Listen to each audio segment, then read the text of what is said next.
What's up, guys? So today I wanted to talk about rest days, and I think there's a lot of this.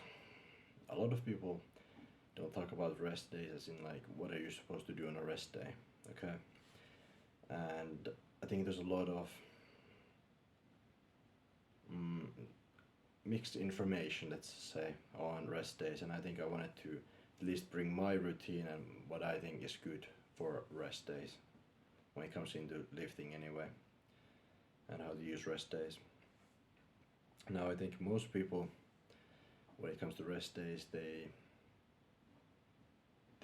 perhaps have some plan, but a lot of novices think of as rest days. I'm not gonna do anything. Though some people do something, some people don't. It really depends on your style of lifting as well, and all that. But I would say the best way is active recovery, which basically means you move, maybe do some light cardio. So this could be like walking, biking, anything really just light activity, nothing too intense.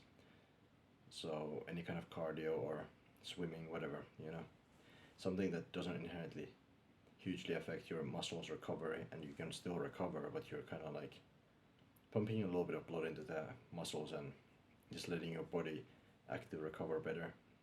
And walking, for example, is probably one of the best.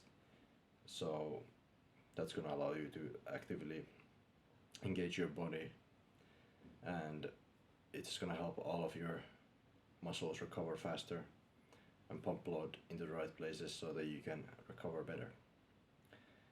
Now, that pretty much went over the active recovery as well as recovery methods.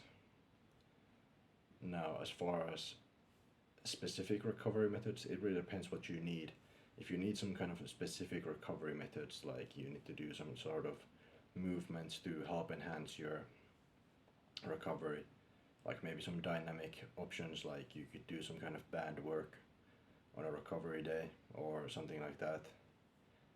Um, but those are, I personally don't do any recovery methods for like bands or anything like that. I personally, my routine is basically just do 10,000 steps a day. So on a rest day, I'll maybe go into the gym, and then I'll just do cardio for like 20-30 minutes, and I'm pretty much out.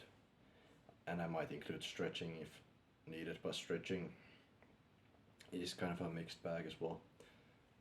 Stretching as a means of recovery, it can help, but it's also detrimental to recovery to an extent. If you stretch too often and you lift heavy, you're going to run into the issue, especially if you're not bulking a lot. You're going to run into the issue of stretching affecting recovery, and that's going to inherently stop you from recovering as well, especially the lower back. I know this is a big proponent in getting fatigued from like stretching plus heavy lifting. That is going to cause you a lot of issues if you do like heavy deadlifts and squats and everything, and then you try to stretch your lower back on like rest days and everything. You're gonna kind of never let your back recover properly.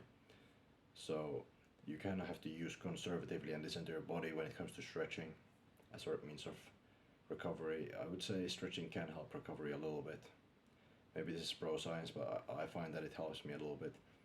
But you need to take it as with a grain of salt. That you have to try it yourself. Like some people say, 100% affects recovery. Don't do it.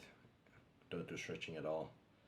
I personally have done stretching on all my programs to an extent, like 1 to 4 times a week, and I haven't had major issues. But I usually just listen to my body, and if I need more recovery, then I might leave stretching out for the entire week or just do once, and that's it.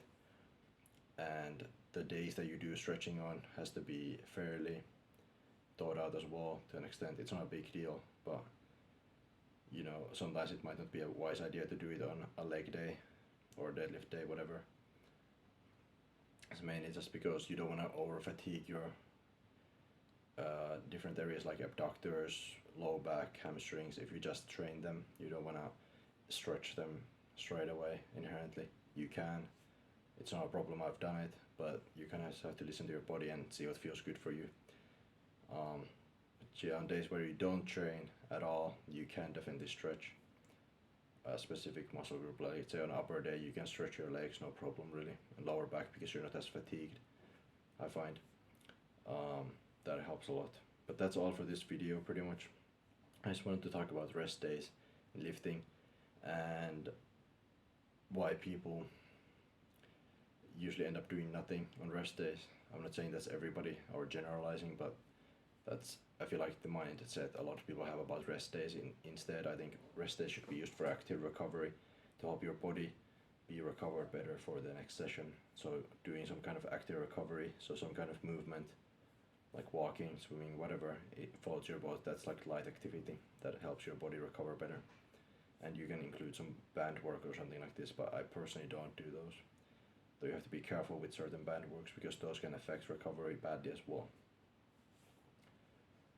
And yeah, that's about it for this video. Thank you for watching.